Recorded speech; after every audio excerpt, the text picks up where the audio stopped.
This week, we're talking about Parappa, which celebrates its 20th anniversary on December 6th. The game originally came out in 1996 for the Sony PlayStation by Sony Computer Entertainment and Masaya Matsuura and his company Nana Onsha.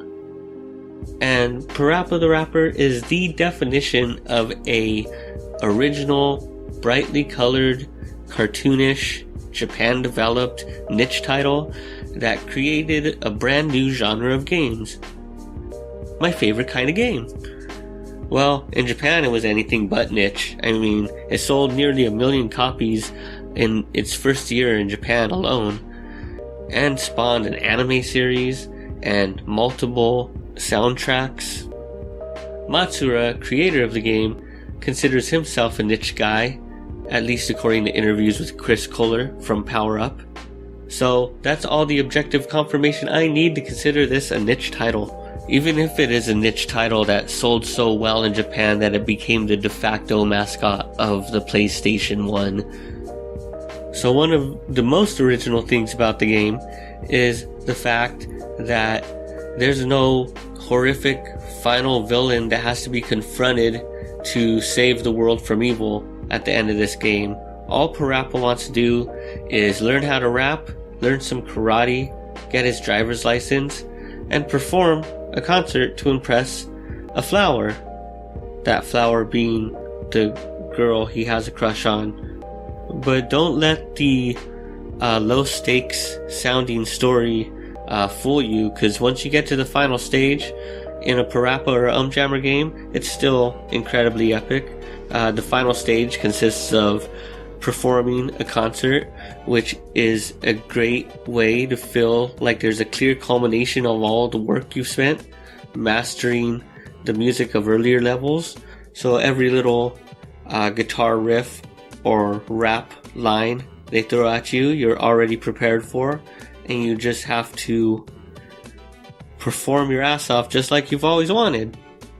But even more original than the story is the fact that Parappa the Rapper is the first rhythm game ever. Now, there's been other games where you could create music and play instruments and just kind of multimedia type affairs, but Parappa the Rapper was the first game where you had to perform music in order to clear the level and continue the game.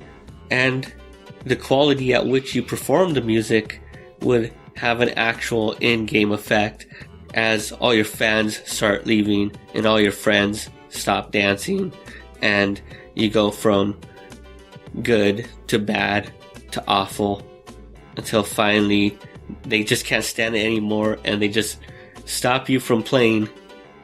I feel bad just thinking about it. They said I should be banned from every game. Every game. Well, to put this in a little more perspective, Parappa came out long before Guitar Hero or Rock Band were even a twinkle in their developers' eyes.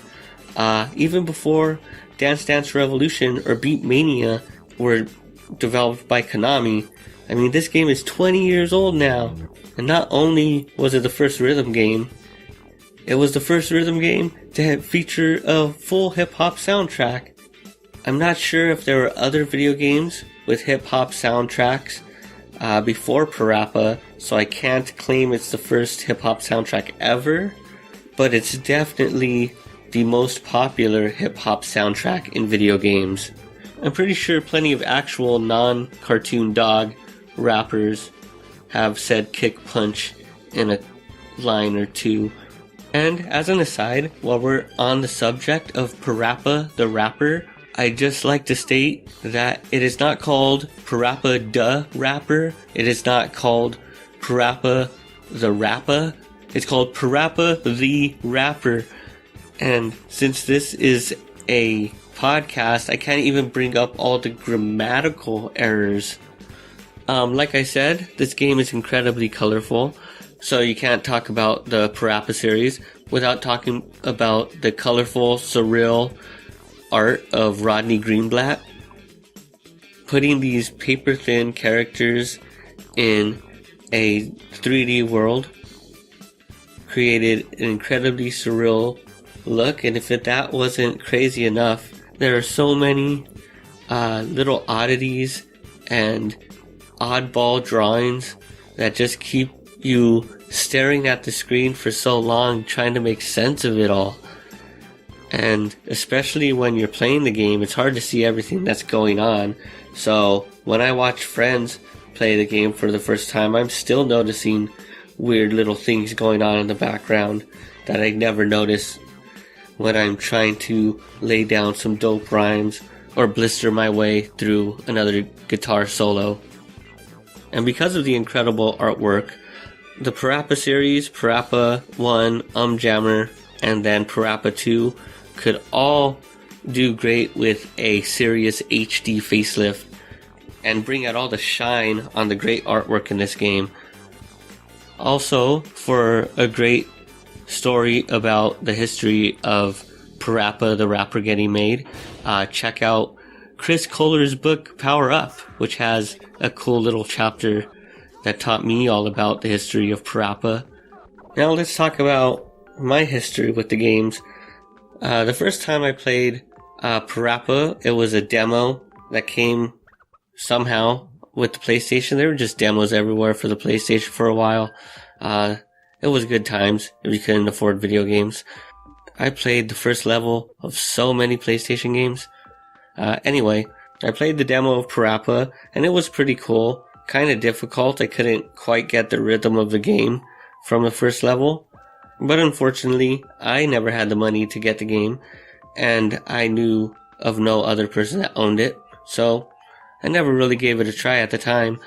But fast forwarding to 1999 when Jammer Lammy came out, I had, of course, played the demo of that game as well on the PlayStation, and it was very awesome. And eventually I was able to play the full version of the game, which became and has remained one of my favorite games on the original PlayStation. A little oddity I noticed back then was that they had changed the lyrics in the demo where Chop Chop Master Onion refers to going to hell, and in the full game he said you would go to an island instead of hell. And I'm not going to open that can of worms right now. Maybe for Jammer Lammy's 20th anniversary. That's coming soon. Jammer probably remains my favorite of the Parappa series, mostly because it has the highest nostalgia factor. If we're going on gameplay though, I'm pretty sure Parappa the Rapper 2 for the PlayStation 2 is the most playable game. Definitely the funnest to actually play through, because I think they had a great understanding of the timing for the raps that they learned from the previous two games in the series. So I think Parappa the Rapper 2 plays the best, even if it's not as memorable as the first two games. A lot of Parappa 2 feels like a retread of the original, and since we're all used to the graphics by now, it didn't feel like as much of a intense and original and clear-cut weird title like the original did. But it was still a great game, I think. There's a lot of talk about food in the game. A lot of noodles. Noodles can't be beat. I mentioned earlier that there were a bunch of Parappa and Jammer soundtracks that came out independent of the video game. And there are just some heartbreakingly terrible Parappa rap albums that were released in Japan. Maybe someday I'll get around to showing you what I mean.